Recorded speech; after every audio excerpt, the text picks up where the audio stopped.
What's up, everybody?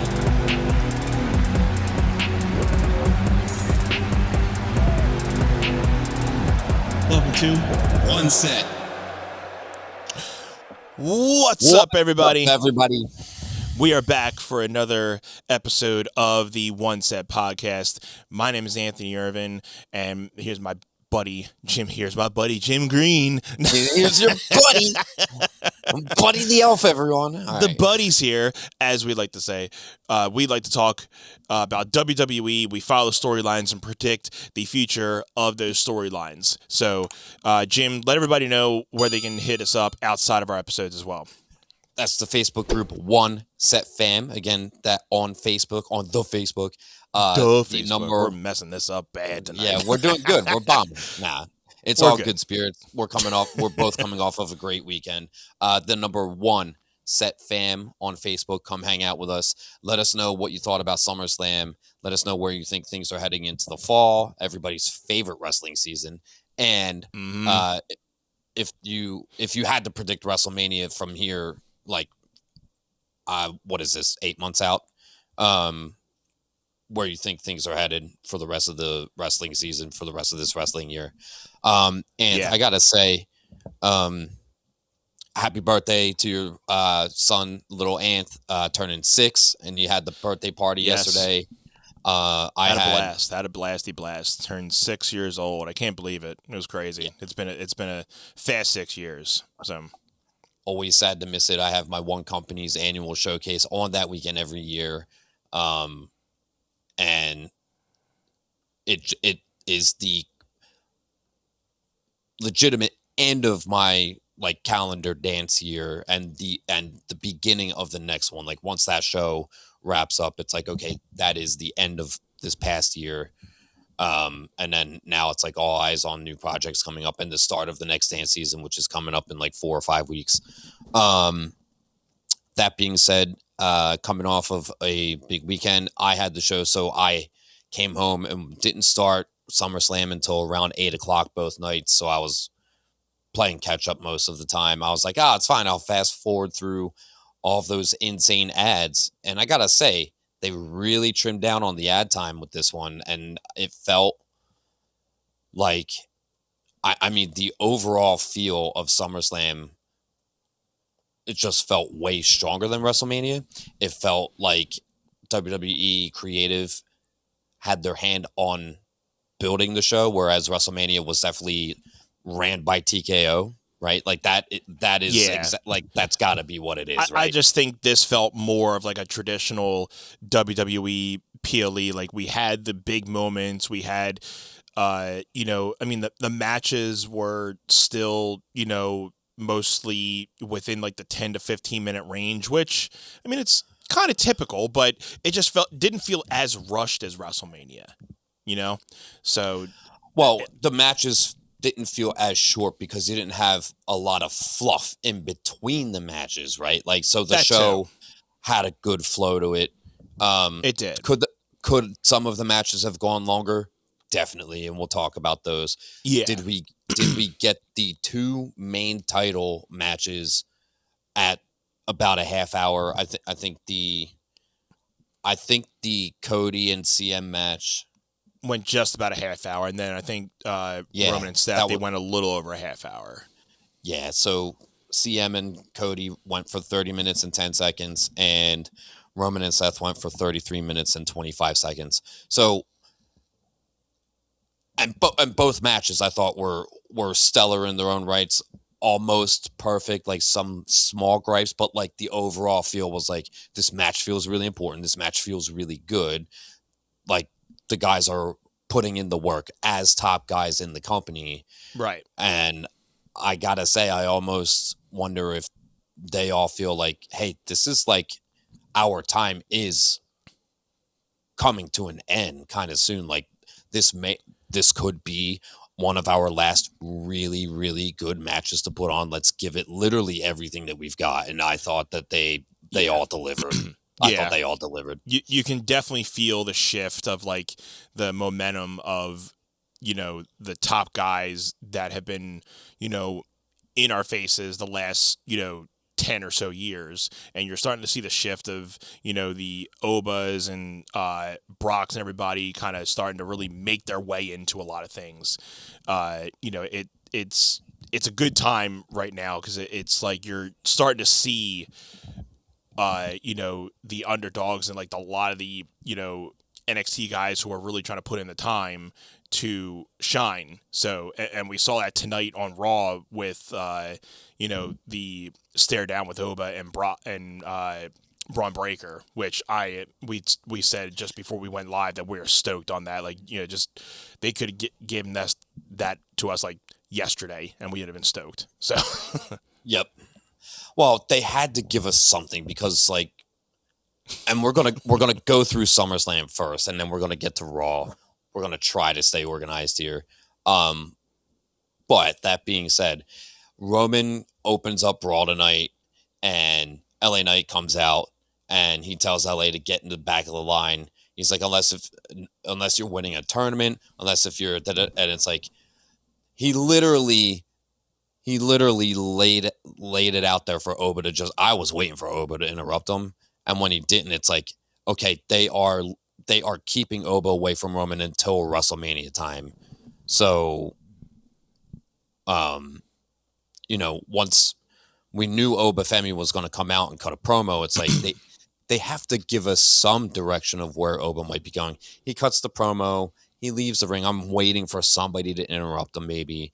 And he gets to the top of the ramp, the Vision music hits, and I was like, oh, they might just stare each other down, like in passing kind of thing. But like Braun is staring at him hard, and then Braun goes to walk away from him, and then he teardrops straight back to him and like really gets in his face. And it's like, okay, they wouldn't just do this. So it does feel like we're going to get Oba Femi versus Braun Breaker and Bronson Reed when he comes back. Like he's going to return, and we're going to get Oba Femi versus Bronson Reed, and that is going to be another, just massive, dude. Mm-hmm. Massive. I'm looking forward to those Oba matches that with anybody they're going to put him through right now, because they're just going to try to really work him into the system and just put him with a whole bunch of different combinations of people, and it's going to be awesome. So okay, let's just start running down the card. I just wanted to give my overall feel. All right, let's go through and then we'll talk more of like general stuff. Mm-hmm. Night one, Saturday, Liv Morgan, your women's world champion, defending against Io Sky. We both had Io pegged to win this. And I was very surprised they kept Liv, but obviously tonight it made more sense. But the only reason to keep Liv is like, okay, is Stephanie Vaquer around the corner? Like, is that going to be? That was the only reason. I'm like, Stephanie must have to be returning on Raw, so that's why they're keeping this thing going. So, and the Becky thing was a little left field too. So I'm happy. I'm looking forward to that too.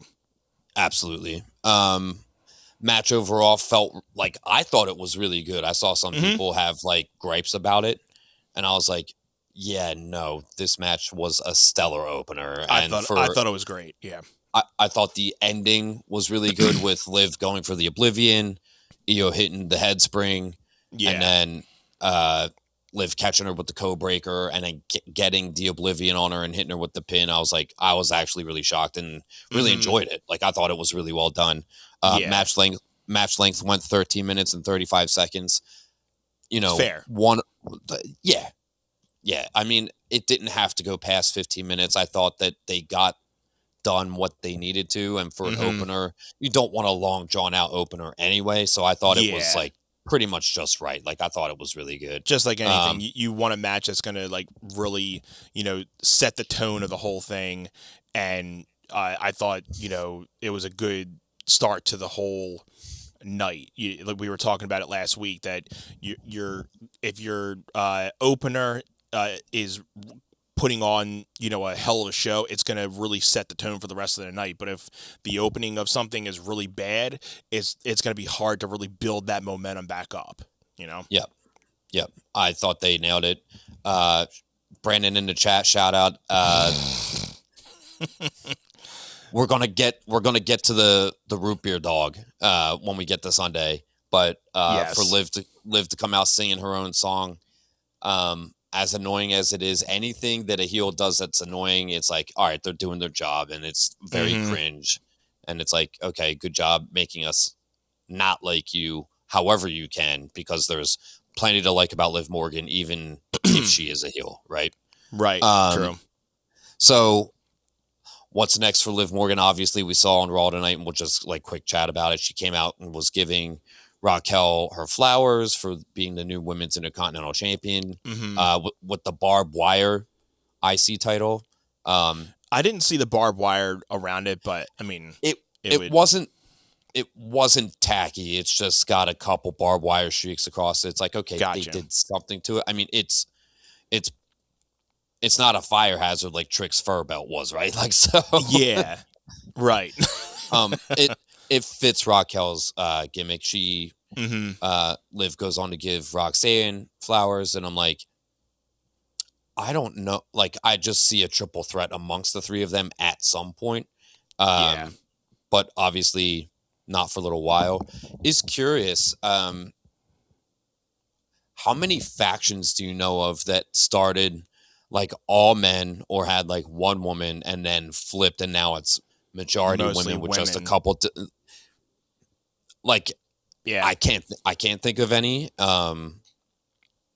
Shine and I were just talking about, like, we like every couple weeks, or not couple weeks, that's very frequent, like once every couple months, it's like, oh, let's go through the timeline of how the Judgment Day started and who was in it again.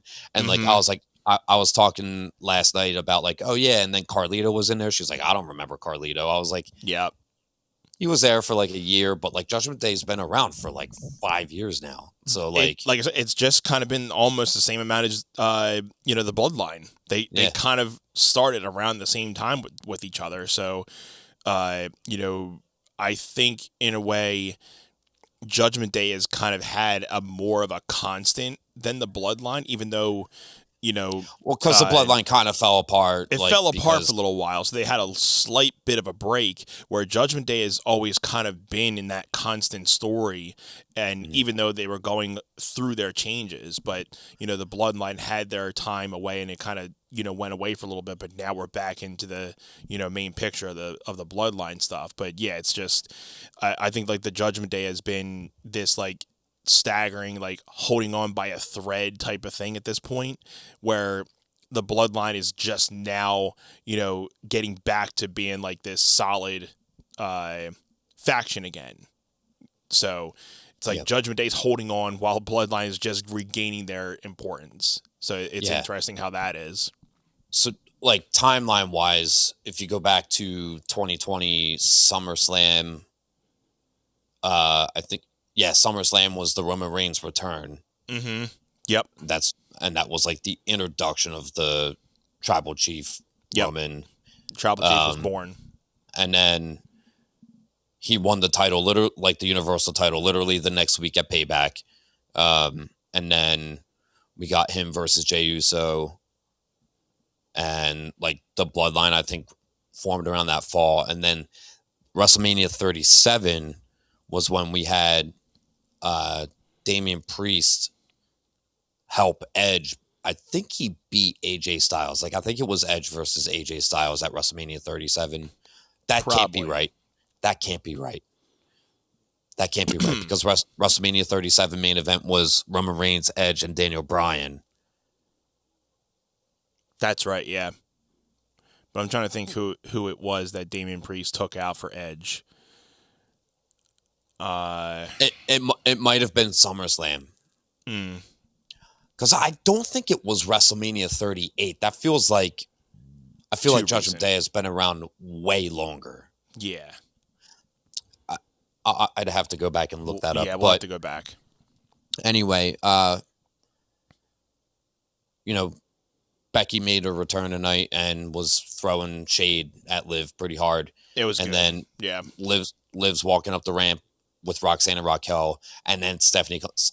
So, like, kind of fully expecting Stephanie to make the return, and then once Becky made the return, it's like, okay, maybe we're gonna wait on Stephanie. But to get the both of them in the same segment was like, whoa. Yeah. And then we had the Becky Lynch and Stephanie Vaquer like face off, and it's like, okay, they're cooking. Like, we're gonna for Liv not defending that title for as long as she did, and now finally getting this, it's like, okay, this was the plan through the summer, and they just had to hold off because of Stephanie's injury, probably. So yeah, so now at least this thing will be going, and maybe we get, if not running into a triple threat altogether, maybe we obviously get the predictable one of like, okay, we're going to get Becky and Stephanie fighting for the number one contendership, and then it turns into a triple threat. I mean, I think the triple threat's definitely a lot more beneficial, but maybe we'll just get the typical, okay, you and me are going to fight. Whoever wins gets to face Liv at one of the next pay-per-views. And then it becomes a triple threat no matter what. Yeah. Or it becomes a triple threat, or you just get 2 pay-per-views out of it. You get somebody winning it. One of them costs it at that pay-per-view. You get the triple threat at the next one at like Money in the Bank or something. Yep. Next on the card, let's get to it. It's the 6-man tag match. LA Knight, Solo Sikoa, Royce Keys defeating Jacob Fatu and the Usos, and the spot in this match, Solo Sikoa running it back. Yep. I gotta say, Solo being a face has been, and I'll say it again, a privilege to just be able to see again. It's just so good. You can tell he's like loving the fact that being able to like interact with the crowd and just get them back behind him, because he's just been that, annoying heel at this point with no expression and just kind of just being that for years, dude. Yeah. For years. So I think you can just tell his demeanor is just like, I'm loving this, how I'm playing this out right now.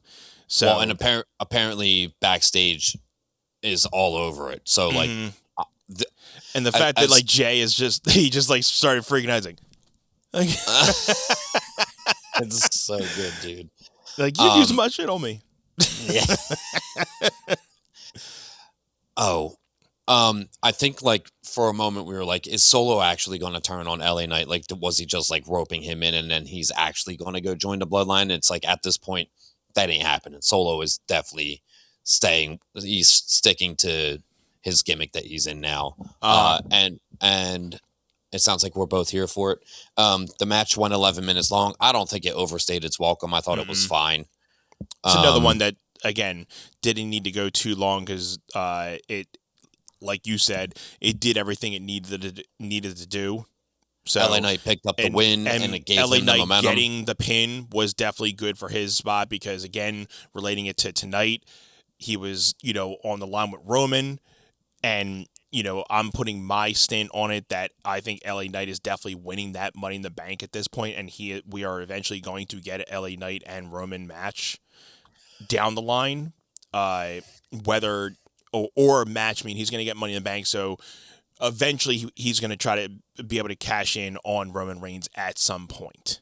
So, I mean, at least in my eyes, I think we're going to get LA Knight winning that Money in the Bank briefcase this year.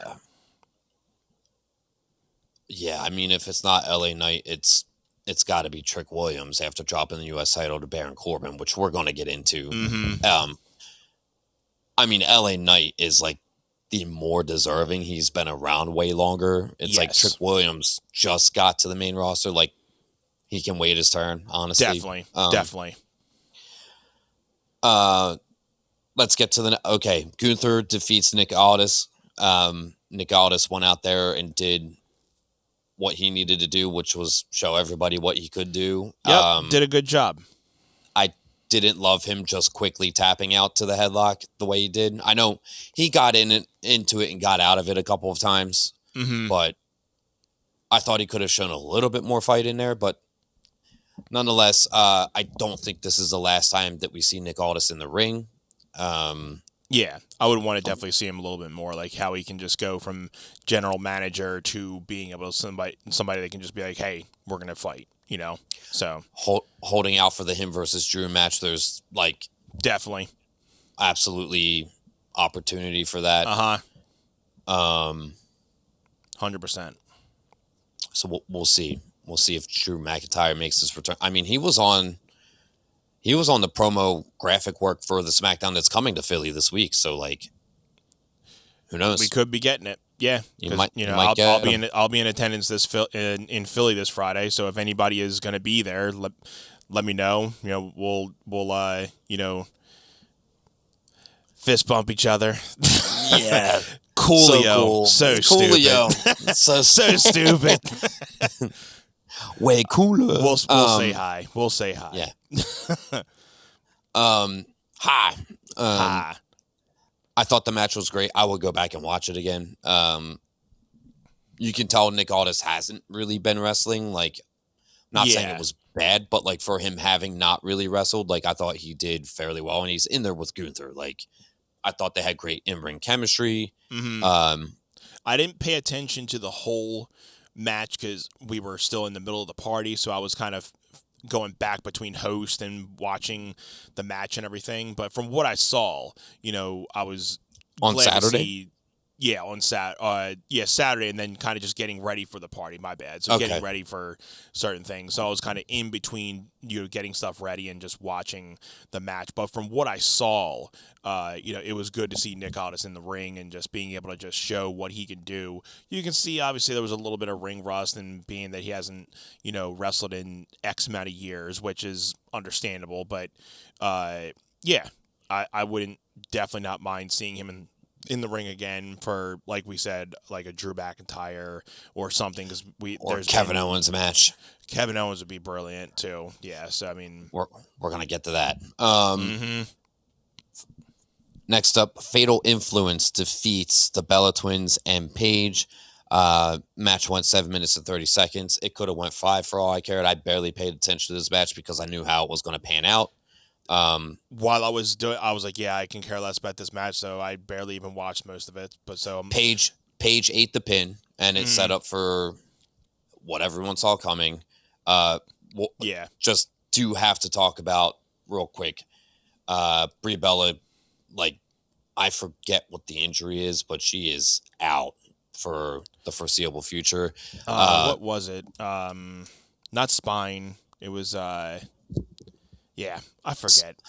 The spatula, the scapula. Scapula. There you go. Yeah, that thing. Yeah, that spatula thing. That spatula thing. Yeah. Yeah. So I mean, looks like she's gonna be out for a little bit. I mean, I will, you know, quote you for saying it's funny how, you know, they came back. Nikki Bella got hurt to be linked up with Paige, and then they turn on Paige, and now Brie Bella gets hurt. So it's like, okay, so I mean, you could still have the feud between Nikki and Paige, but it's not going to feel the same without her sister.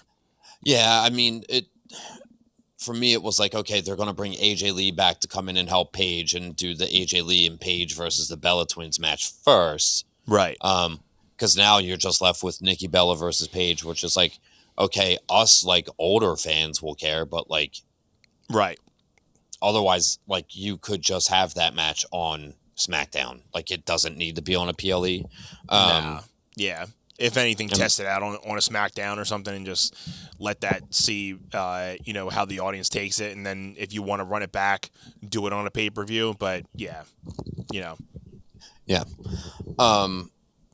Let's just keep it moving here. CM Punk. So they set up the match by having, like, the Street Fighter select your character business. Yeah. Right. Which I really thought cool. was super cool. Mm-hmm. I forget who entered first, if it was CM Punk or Cody Rhodes. It was Cody Rhodes. Okay.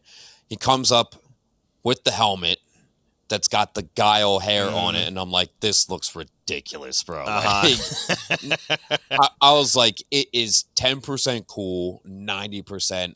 I don't like this at all. So I was like, I mean, at the very least, like, I never want to see that again. Like, it was fine for SummerSlam to be like, hey, we're promoting Street Fighter. Cool, I get it. It's fine. Right. and not to be going back to the 6-man tag, but I'll say this for a stint. My dad was watching at the time, and so he sees Jacob Fatu's werewolf mask, and he's like, he's not wrestling with that thing, is he? I'm like, he's just wearing it for the entrance. He's not gonna wrestle with that thing. And I told you that my dad does not watch wrestling. All he's like, that dude's not gonna wrestle with that thing, is he? So, your dad's just watching like, you're kidding me, right? Yeah, he's just serious. Watching it, and he's just like giggling with like, these guys are pathetic. Like, same shit my dad would say, 100%. I mean, the wolf mask was great, and like we were saying, that's got to be Bray Wyatt's guy that did the mask. Yeah. Mm-hmm. I hated that it had the Gears of War logo right on the forehead. I was like, you could have done without that. Like, I get it. Yeah. But ads, sponsors, for sure. Whatever. I will say, I thought that they did decent with like evenly sprinkling the additives to the entrances, and after the match, you're not getting. I mean, we got a Wingstop chair in the Hell in a Cell, which I was like, oh brother, okay. Yeah.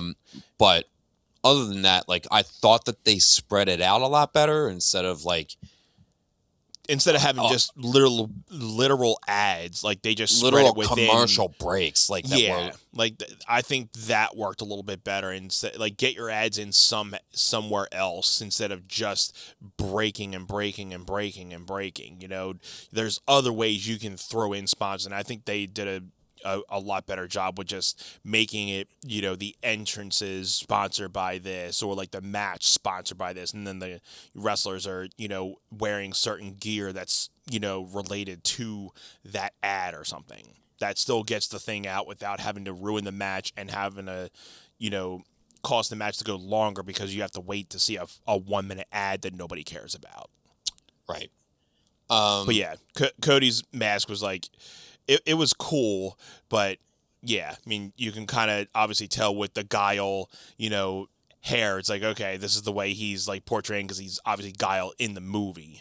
But yeah, it was like, probably could have thought of something else, but I get it. It's kind of like whatever. I'm just glad Cody didn't come out with the Guile hair and do the match. Like that would have been bad, right? That's true, Brandon. At least there was no dude wipes. There were no dude wipes because there was no Pat McAfee. I mean, Dude Wipes is a huge sponsor of the Pat McAfee show on ESPN. Uh-huh. So, no Pat McAfee is better for business. No dude wipe apps. No dude wipe ad. The match itself was a little slow in the early on part, but it definitely did take a little bit to kind of get going. But yeah, I mean, they got a half hour. I'm happy for that. You could almost tell the guys were wrestling with a chip on their shoulder, that they weren't closing out the show, and the Hell in a Cell match did. And in my head, I was like, okay, if Hell in a Cell is closing out, this thing better go crazy, and we're gonna get to that in a second. Mm-hmm. CM Punk did not need to go for a moonsault. I know I said that in the chat with Brandon. I was like, I didn't see that in real time. I saw it today, and I'm like, yeah, that was just like, don't do that again, Punk. He went so lopsided. I'm like, you have nothing to prove off the top rope, dude. Like, you like, go get injured. Stick to the elbow drops. Like, thank you. Yeah, I thought I thought the match was fun. I definitely didn't doubt that the match was going to deliver. It's just the actual delivery and the build to it was just like so lackluster in the fact that, like, hey, we're friends. I know we have to go into battle, but we're friends. I hope we stay friends after this. But I'm still going to whoop your ass. I'm like, okay, just we know that. Just come on, like. Yeah. I love you. I don't like you. It's like, we've heard this before. Yeah, okay. Like they literally got to the point where they were finally able to get their hands on each other the night before their match. Like, they could have done this 3 weeks ago, and it would have been that much more entertaining instead of the same promos every week. Like, you know, I care about you. You know, I respect you. But when we get in that ring, it's all at the table. Like, we know. Like, Like, no kidding. No kidding. No kidding. I think like you said, the lackluster build to the match is what took it off of the main event, but also what they wanted to do with Brock and Oba after the match is why they wanted to close the show out with that. Mm-hmm. So let's actually just jump to it. We talked at the start of the show about Punk and Cody and Seth and Roman. All four of those guys delivered in their lengthy matches, like stellar stuff. I'm Definitely. stoked. We did not talk about the return of Randy Orton. I almost totally skipped over that. We got Randy Orton coming in to get Cody Rhodes. The camera work was a complete botch because we didn't get here's Randy from out of nowhere. It, like, literally had the guy on the side of the ring. They literally Randy almost through the crowd. missed it. Yeah. But alas, we finally got Randy Orton dropping Cody. So we are setting up for that feud away from the title. Good. Thank God. Yeah. Just literally keep Cody away from the title and just be interesting without it. Like, he's just been so stale in the title picture for me. Yep. Okay. Obafemi and Brock Lesnar inside Hell in a Cell. The match went 11 minutes and 40 seconds, and they barely used the cage here. I mean, it's like... Which, I mean, you got to put it to the point that they are two massive dudes. They weren't climbing on top of it. They're not going to be climbing that thing, but the least that they were going to be doing is just throwing each other into the cage and stuff like they did. Fine. But, everybody expects if you're going to put a Hell in a Cell match together, you're going to have people climbing that thing. So it would have had the same impact without the Hell in a Cell. They probably could have made a different stipulation, but it is what it is. It was still a good match. I think if anything, they could have worked their way on the outside of the cell at some point. Yeah. Not climbing. It could have easily just been a regular steel cage match, and that would have been the same result. It didn't have to be a Hell in a Cell. It could have just been a street fight. I mean, that too, at the very least. But if they were still trying to keep a cage element into it, just make it a steel cage match, because then it's the same thing, just it doesn't have a cover on it. So, they would have been able to do the same stuff. The cell at least allows them to go around the outside of the ring, like, so That's true. Well, yeah, the steel cage doesn't, but yeah. So you got the table spot out there, which looks like Brock ate that table pretty hard. Dude, Brock nailed Oba with the steel steps, and Oba went down so fast. I was like, holy shit. Like, it was crazy, dude. It was just like, pow, right on the freaking mat. I'm like, oh God, that's awesome. And, we got to talk about the moment where he paid homage twice to the Undertaker. From, one, which I didn't catch live until catching it after, Brock gets up abruptly and kind of laughs at Oba. And does the laugh. Yeah. Pays homage to the Undertaker there. And then the final tombstone on the wood plates, once he did the whole... I'm like, yeah. And the Taker pin, too, right? And the pin, yep. So that was paying, obviously, homage to the Undertaker. But... that also says the same thing that we were talking about in our group chat. Finishers don't mean squat anymore. Well, okay, so their second match, it took 7 F5s to put Obafemi down, and they were all pretty much like right in a row, right? Yeah. So you had his first 2 F5s. Oba kind of just like got right back up, and then the third one he stayed down for the pin count for the 2 count. I mean, a tombstone on the wood with the mat completely uncovered and kicking out was and wild. then and then literally getting up and hulking up. I mean, he went full Hulk Hogan. And then I don't know if Oba decided or if it was choreographed, like, okay, the fall from grace is just going to be on the regular mat, or if it was supposed to be on a hardwood. I noticed that too. I wasn't sure if that kind of got, screwed up, if he was supposed to put him on the wood and he just was too far off the target, that it just was where he landed. But, it seemed like he was about to go for that on the wood. So, yeah, that's another good thing to point out, that, not that if we're picking out specifics about the match, but yeah, it seemed like that could have been another spot for the wood piece, but maybe it was just the fact that we're picking up Brock and the momentum just pushing him back from the target. And I think everybody would have preferred he landed on the wood to be like, okay, that sealed the deal. Yeah. But also, like, I don't think it needed to happen. It's fine the way it panned out. Yeah. After the match, Brock comes back in the ring. He hugs Obafemi, which I thought, like, hey, at least start with the handshake. But nonetheless, he grabs the mic. He tells everybody, I'm the past. This guy is the future of the WWE. Raises his hand, literally passes the torch. Yep.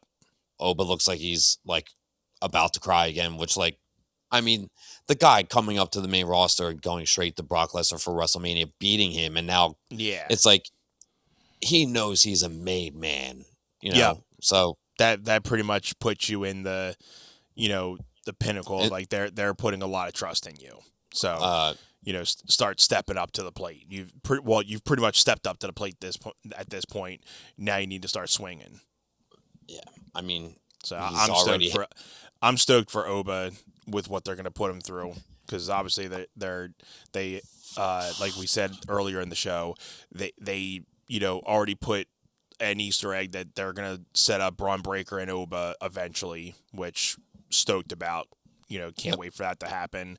I would even say let that cook for a little bit. Just keep on feeding it to us, and then it eventually happens. Yeah, I think that feels like a Money in the Bank match, and then it feels like Oba, unless we get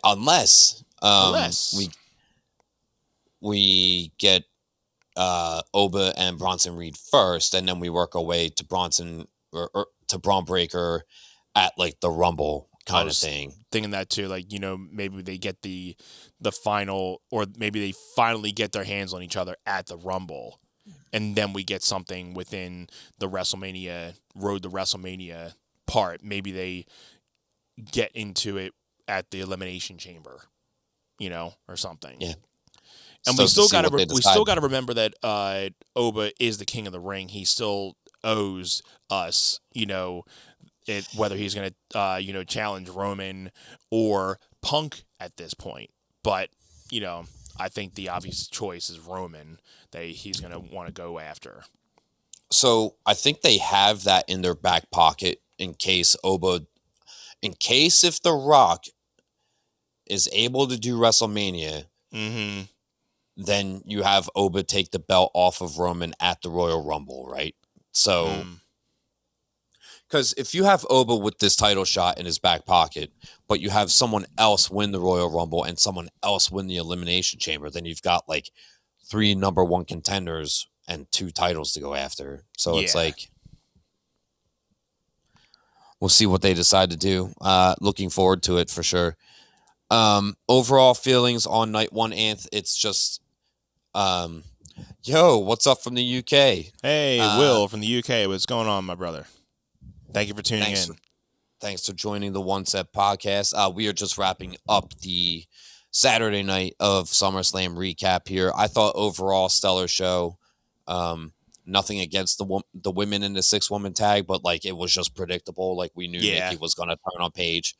I didn't feel like anything was really that bad, other than, like, okay, why did we get Hell in a Cell if they weren't going to use the cell? Like, I made sure, like, okay, if WrestleMania was that bad with the ads and the short match lengths, I was like, if they drop the ads and we get a little bit lengthier matches, the overall flow of the show definitely just moved a lot quicker. And it definitely panned out, and it definitely worked. They definitely did a lot better with it. Mm-hmm. And I was looking at the night 2 match card. I was like, they might nail night 2. I mean, like there Mhm. wasn't a match on there other than Baron Corbin and Trick Williams, but I was like, it's Trick Williams. Like, I'm stoked to When see his that happened, I'm entrance. like, this is gonna be a bad one for Jim to be looking at, because I mean, for the whole fact that we only really got I think 2 matches really wrong, and we went 50-50 on one of them. So, you know, uh, I think overall with our predictions, we did pretty well. Yeah, definitely. Let's get to night 2.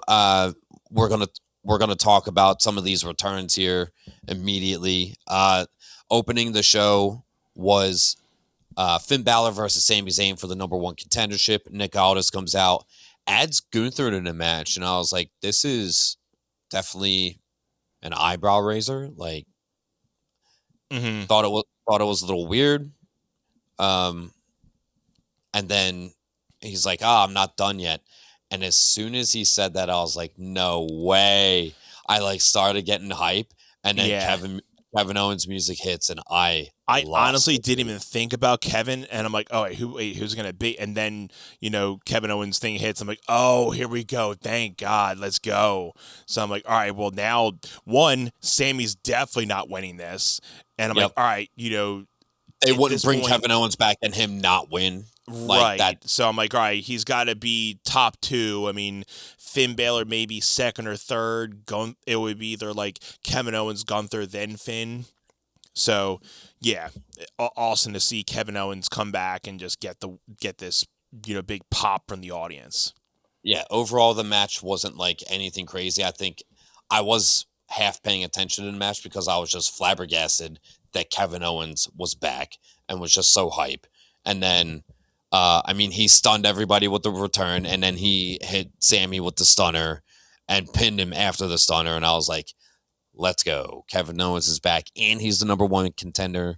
He's going to be going after CM Punk, and I mean, we're getting CM Punk versus Kevin Owens. That's a win for everybody. I mean, come on, that is a dream Yeah. match right there. Yep. Because Yeah. literally, Punk returned at War Games 2023, and then I think Kevin Owens was in and out, and he was tied up with like Sammy and stuff. So like Yeah. Cody Rhodes, CM Punk came back, and then he got injured at the Rumble. Yeah. So Punk was out for a while, and then by the time Punk came back and returned, Kevin Owens was still like they were leaning towards Kevin Owens versus Randy Orton at WrestleMania, but Kevin Owens was tying up loose ends with Sami Zayn, and then Kevin Owens got injured, so like they haven't even had a chance to do this Punk Owens stuff yet. Right. Right. I can't wait. I'm so stoked. The match went 8 minutes and 30 seconds. The match didn't even have to be great to open up the show because the return of Kevin Owens is just like, let's go. Like tonight's going to be awesome, and I was so hyped for it. It was a great way to kick off the second night. So absolutely, Baron Corbin defeated Trick Williams. I had a feeling that they might do this only because it's like maybe they're going to push Trick Williams into the upper mid card and maybe position him for Money in the Bank. My only complaint is why did they give him a custom title in order to just drop it? In order to just drop it, because like if he was only going to hold that thing for 2 weeks for Baron Corbin to win it, Baron Corbin should have just won the regular title, because him winning the fur belt looked super goofy. I already don't like the guy, so like, right. I was like, this is not helping. Unless they are just putting Trick on the chase at this point to, make it more credible when he wins it back. But I wouldn't be surprised. I mean, there's so much going on in the main card right now with so many people surrounding it with #1 contenders, this feud, that feud. I think that's so crowded up on the main little top spots right now. So SmackDown. I would be fine with Trick going back and trying to win it back from Corbin, so he still remains relevant, because I feel I just don't want Trick to just get smothered in and just lost in the sauce with everything. So I would be fine with him just still feuding with Baron Corbin to try to get his title back for right now. And then eventually, I mean, we know eventually Trick is definitely going to be one of those top guys. And that would be also another one to really see with Oba and Trick Williams eventually. So, Absolutely. we got a whole bunch of, like I said, looking forward to all the different types of combinations that they're going to pull for Oba. And, Braun Breaker, Bronson Reed, Trick Williams, all of them are, dynamite. Yeah. I do think that there is a potential for Baron Corbin to keep it for a little bit, and then they can elevate and bring Carmelo Hayes back into the fold. Yeah. We'll see what happens. Moving along, the next match we had the ladder match for the interim Women's WWE Championship. Mm-hmm. I gotta say, last week I was like, you know what? Screw it. I'm just gonna go with Chelsea Green. You had an inkling, and hey, man,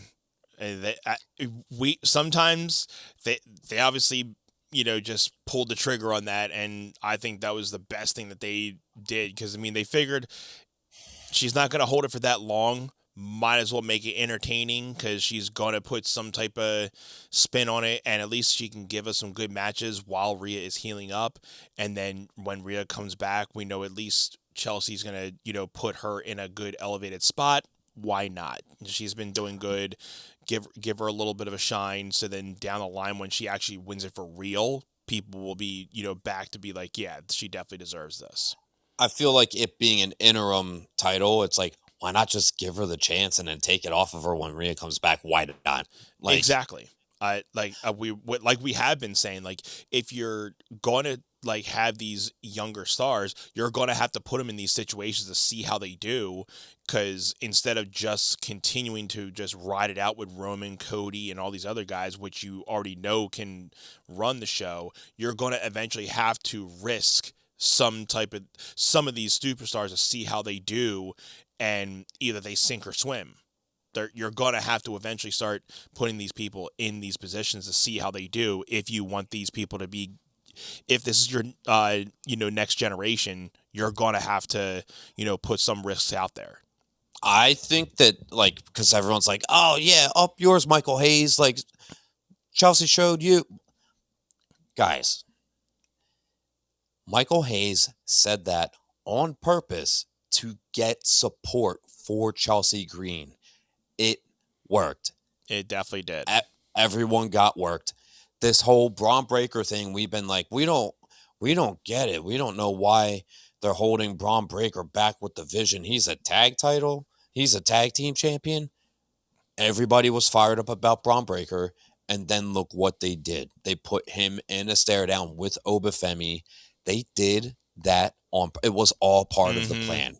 They know what they're doing, and it worked. I mean, the Chelsea Green stuff, I was stoked for her to get her moment. Same. Albeit, yes, it is a asterisk interim WWE Women's title, but it's like, let's see what she does with it. This is like her real test. Like, I'm looking forward to seeing her this Friday to see what she does, and when coming out and seeing who is going to respond to her, because she'll have her little promo. I'm just excited to see who her first opponent is going to be, whether it's going to be one. I think it's Blake Monroe. Okay, yeah, that can be one. I'm thinking maybe not right away, right? But we could have Charlotte, Jade, and somebody else Tiff or somebody kind of coming out and saying I was this close, I was that close, I should have been the winner, blah blah blah. So maybe we get some type of match on Friday night with that, or leading into the next pay-per-view. But yeah, I'm looking forward to being there for the pop for Chelsea Green. That's gonna be awesome. Yeah, I love the spot that they did where they had the 3 ladders in the ring and they had Chelsea dead in the middle one. And then you had... I'm like, they're definitely setting up a spot for her to come back. So that's going to be awesome. I was waiting for... Because I was like, she can't just dangle there and then for someone else grab the belt. Like, that would be... I was waiting for her to do that, sit up and, I didn't think it was gonna be waiting until everybody gets off of it. I thought it was gonna come when everybody was up there, and you're getting everybody like just The inches away fact from that it, and then you see her levitate up and just get right up there. the crowd is literally rooting for her. Come on, Chelsea. Come Yeah. on, Chelsea. When So, she was like, up there, you see everybody in the back just like, come on, come just on. going They, crazy. they were loving it. It was good. That was great. Mhm. That match went 13 minutes, 5 seconds. I thought it was fine. Yeah. I mean, I have talked on here before about women using the weapons. So when they're swinging those ladders around, then they're not swinging with a lot of speed, and Mhm. they're contacting the other wrestler with a tiny little love tap, and they're overselling it. I'm like, just stop. But Yeah. I was like, There were a couple decent spots though in that match. What was it?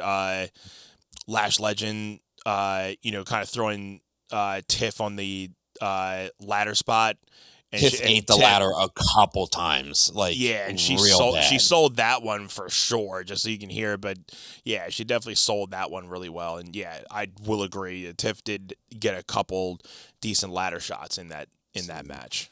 Nasty spots, and I was like, oh, you know what else is really cool? We're getting the women's Money in the Bank match in like 2 months. So interesting. Might see a couple of the same people in here. So, but at the same time, last year's women's Money in the Bank match was freaking awesome, dude. Yeah, just so good. It definitely was. Stephanie Vaquer had just come up on the main roster like a couple months before that, and she showed up and showed out in that one. Definitely. All right, let's move along here. We had Danhausen defeating Dominic Mysterio.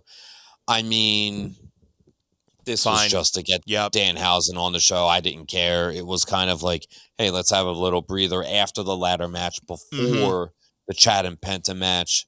I'm a little annoyed at myself that I didn't put 2 and 2 together, that Danhausen said, oh yeah, do the Human Monies on a pole match. I don't know why I didn't think immediately that he was going to hit the sparklers in the corner. I wouldn't have thought of that, but yeah. When it happened, I was like, I can't believe I didn't think of that. And it was, you know what? I'm just glad that the Judgment Day wasn't going after Danhausen on Raw tonight. Yeah, I am glad that it's kind of done and they've moved on. And let's move away from that. We got Dom and JD. They went after Penta and Chad Gable tonight. I was like, totally cool. Good. Yep. Dom, like, let's start building towards Triple Mania, which is next month. Yep.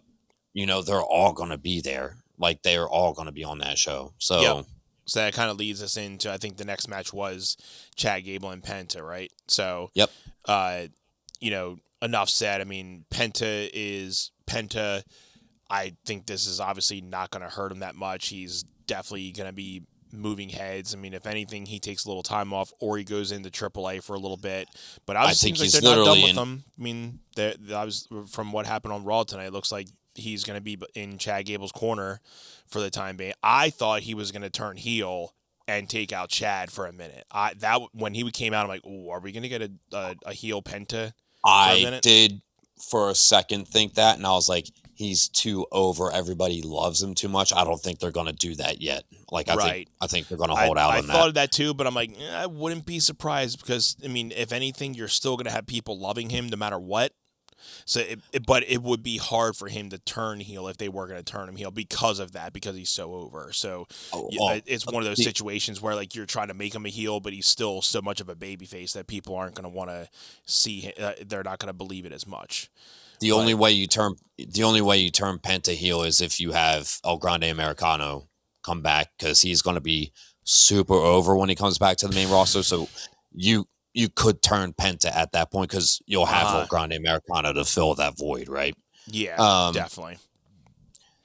So I thought the Chad Penta match was okay. Cheyenne is furious that Penta tapped out. I saw it more. Jen did not like the fact that Chad won either. I'm like, it's fine. I mean, Chad definitely, deserved it. It's his first title. She's like, I don't care. Like, but yeah. I'm just like, you know what? I think that I think the tap out to the ankle lock was to pay homage to Kurt Angle. Yep. Like I 100%. I was like, okay. I think also they wanted to protect the ankle lock and say, okay, Chad is going to beat people with the ankle lock, so we might as well just have Penta tap out here. Yep. I thought he tapped out a little bit quicker. Like I feel like he could have fought a little bit longer. Uh-huh. But also like they clearly were saving the long drawn out matches for the main title matches, which you know, and yeah, I'm super stoked for Chad to get the opportunity finally. It's been a long time coming. Same. The root beer mascot. I was like, tell me this is Big Cass. Yeah, right. Actually, Cheyenne said, is this that guy that's supposed to be debuting tomorrow? I was like, no, he's debuting tomorrow. That is just a mascot. She's like, please let him still be debuting tomorrow and not just be that. Yeah. I'm like, I saw that. I'm like, what is going on? But I understood it was for an ad, but I'm like, come on now. Like, don't let this drag out. Like, come on now. I think Cheyenne just thought that because we just had the gingerbread man mascot that was like, I was like, nah, I'm pretty sure this is just an ad insert here. Yeah. Let's get to the main event of it just Roman would have been Reigns. so much better if he was chugging milk. 100%. Instead of root beer. But yeah. Yeah. Roman Reigns, your world heavyweight champion, defeats Seth Rollins.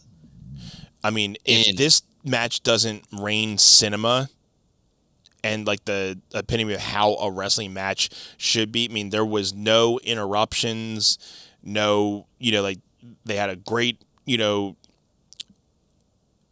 build to this, and they were able to integrate things from the Shield. They paid homage to Dean Ambrose.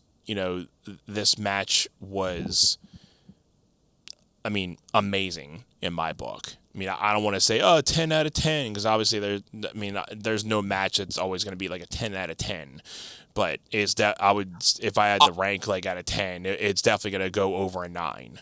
A 9.5. I don't think they could have gotten this match any better. I think it was as good as they could have gotten it. And for the two of them that are wrestling soulmates, right? Like they put their everything into this match for each other, for the legacy of both of their careers. Clearly we're supposed to get this match at WrestleMania. I was like, this is better than Roman Reigns versus CM Punk. I mean, they just have the history all over them, right? If anything, it's probably better that it was at SummerSlam than WrestleMania.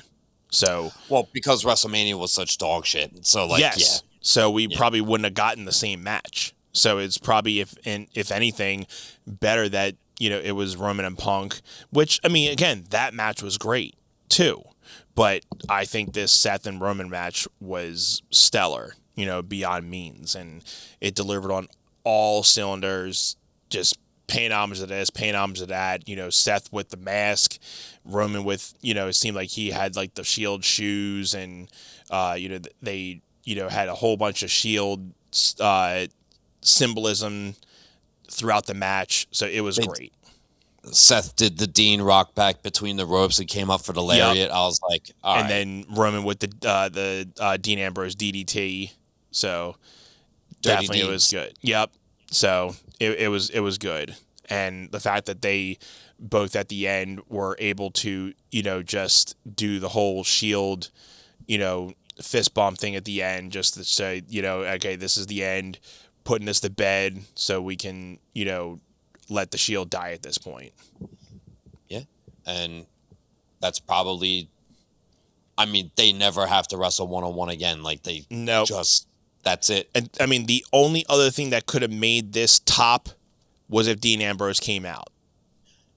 But I think we all obviously knew that was not going to happen. But that would have been the icing on the cake or cherry on top that, hey, just have that little moment where Dean Ambrose comes out and costs one of them the match, But yeah, I I was pulling for Seth to win, even though I knew Roman was going to win, because I know, like, we both have Roman dropping that belt to Obafemi because nothing else makes sense. And this is just another check mark in his career that, like, he's like, all right, I couldn't beat Seth. Seth has always beat me, and I'm in this spot of my career. Okay, check mark. I finally beat Seth Rollins.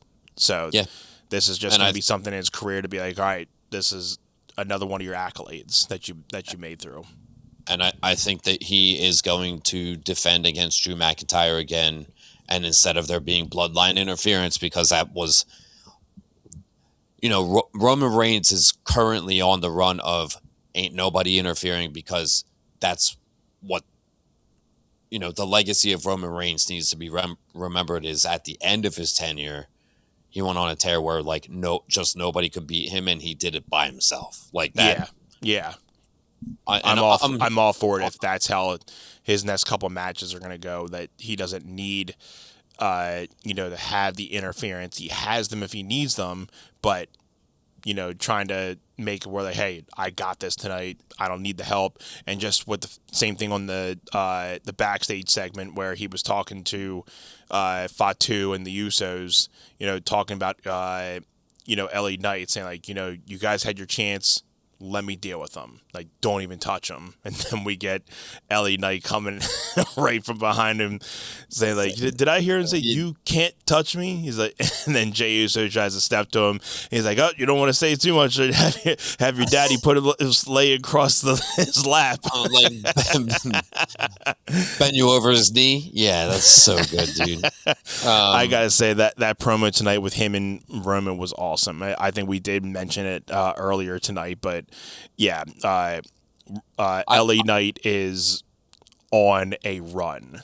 So yeah, I was honestly dozing in and out during that opening promo, and I was like, I gotta wake up and not fall asleep during this whole episode. Just like I usually do, I was watching it with the closed caption, so I was trying to read it and kind of read the lip sync as well to kind of catch what he was saying. But yeah, great stuff. I'll watch it again in the morning to catch the full thing with sound. But from what I was reading and how I was interpreting with it, LA Knight was going off, and he's definitely putting on better promos at this point that are meaningful. And again, I'm not sure. I don't think he really had any flops or mess ups with it. I think he did it pretty well from what it seemed like. But yeah, I mean, I have no doubts that they're looking to get LA Knight with that briefcase, and he's going to be up Roman's rear end, just saying, hey, I can cash this in on you anytime now. So just whenever you're turn around, just know I'm going to be right there and just be like, hey, watch your back. So I can't wait for it. I will say this. I will be pissed if we get Roman Reigns versus Obafemi at WrestleMania, and then, LA cashes in to do the triple threat thing. I would be mad at that, but because we want Oba, but yeah. But if Obafemi pins LA Knight, I'll be like, that's lame. Yeah. Even if Oba has it. Even if Oba has it, and then it's like, okay, Roman Reigns wins King of the Ring and faces Oba at SummerSlam, and then Oba then beats Roman Reigns, I'll be like, I don't like that. I'll just be like, I don't like that. It'll be hard because, like I said, there's so many different people that are waiting to get their chance to get that belt, whether it's the Undisputed or the WWE Champion. I mean, there's so many people in line, and it's like, how do you keep each of these people that if they're going to get, their chance to be champion, how long do you keep them? How long until the next person takes it off? So it's like you have to play this like mind game of like, okay, I mean, we want now, and now they're cornered because Roman's going to keep that belt until Oba has it, and Oba's going to keep that belt for a while. So you literally have one title that can actually move around. Right. Yeah, once Oba gets it, he's definitely going to keep it for a little while. So it's like, if you're going to do changes, do them now while he doesn't have it, because once he does, that's going to be your champion for a good bit. I can't see it. I mean, I think Roman beating CM Punk by himself. Roman beating, Jacob Fatu, okay. Alas, by himself. Roman beats Seth Rollins by himself. Roman beats Drew McIntyre by himself. Just makes Roman look unstoppable. Yep. It makes the Oba victory that much bigger rather than, Oba just beat another Roman guy Reigns. that beat Roman on the off night. Yeah, so it has to mean something. Yep. Yep. Yeah, there can't be any interruptions flip-flopping of the title. Like, just leave it on Roman this entire time. For when Oba takes it off, it feels that much more important. Right? For sure. Yeah. I think we hit most of the keynotes from Raw.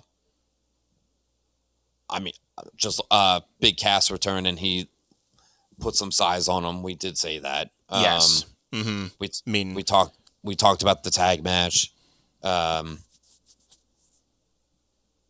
The only thing we didn't talk about was Jacob Fatu and Royce Keys street fight, which, like, I honestly was like getting ready for tomorrow and like getting the equipment set up. So I kind of watched it, but also I was kind of in and out. I did see the end. Royce Keys got mangled, which I was not expecting. Right. So I guess it'll be interesting to see how Solo answers to that. I was fully expecting Solo in LA to run out. I thought that was going to happen too. I thought we were going to get the Usos coming out, and then you get Solo, or I thought Solo was going to come out, then you get the Usos, and then you get LA Knight for the big pop at the end. But it was just Jacob Fatu and Royce Keys. So maybe that translates to Sunday. Maybe Solo ends up on SmackDown Sunday. Maybe this translates into something. We get Solo on SmackDown, something, hopefully. But yeah, the main event was kind of like, I was in and out with watching it. I was like, okay, it's just pretty much proving Jacob Fatu to Roman that, hey, I'm still your guy. The big takeaway for me was they let Jacob Fatu be an animal again. He was literally the Samoan werewolf, because he's been very like subdued since being under Roman's thumb. Again. So it was good to see him be insane, and then for Roman to come out and be like, Royce Keys is dead. Good job, bro. Good job. You did it. Yeah. So it's only us. Overall, I thought it was a pretty good Raw. We got Becky and Stephanie back, which I thought was great. Yeah. This Raw definitely set up for the next couple months of what they're going into for the fall. And if a lot of these things are, in fruition of what's going to happen in fall, it's going to be a pretty, good season. So it looks like we have a lot of good stuff to, look forward to along with the football season. So I thought Big Cass looked great. I am excited to see what they do with him. I am too. We'll see. I think SmackDown, I'm looking forward to SmackDown this week more than Raw, just because you got Kevin Owens and Randy Orton.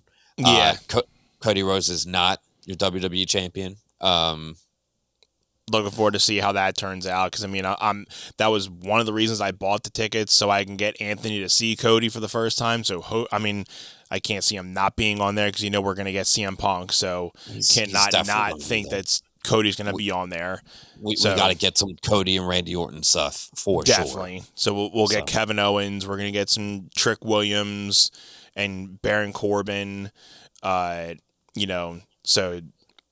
the only thing that's going to be disappointing about it is we don't get Rhea Ripley. But, it's all good. We'll see what else happens. But we're going to get Chelsea Green, so we'll see what happens with that.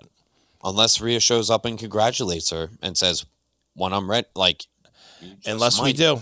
That could be one of the things, one of those, out of nowhere saying, I'm not ready, but, congratulations. Like I'm sure you were about to say congratulations, but hey, just remember, this is only temporary.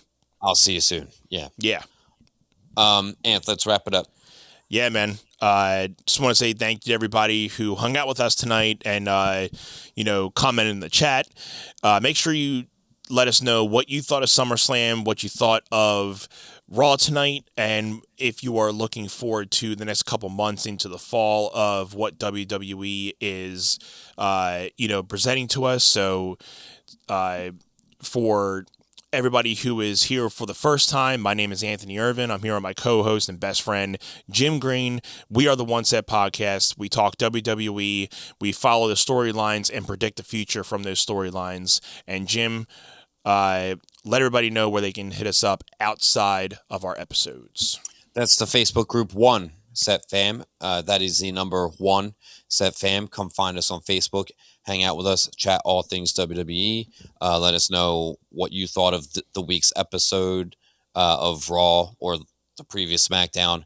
Let us know what you thought of SummerSlam. Let us know where you think everything's going towards Money in the Bank, Survivor Series, War Games, the John Cena Classic, which we don't know anything about, Royal Rumble, WrestleMania. I want to have high hopes for the rest of the season leading up to WrestleMania 43. Yeah, I think they're gonna try to pull out all the stops, given WrestleMania is not in the United States. They're already announcing the watch parties that they're doing in New York for WrestleMania. So I think they're going to load up those cards as much as they can to get people to tune in. Anth, I love you, brother. Until love next you too, time. dude. If you guys haven't already, make sure you guys subscribe to us, follow us, Facebook, Instagram, TikTok, X, and right here on YouTube, hit that notification bell. So thank you guys again. We will not be here next week. We're going to have a week off, and we'll be back the following week with more wrestling talk with you guys. So make sure you hit us up on our socials, and we'll be talking to you guys in the One Set Fam chat. So thank you guys again. We are the One Set Podcast. See you all next time.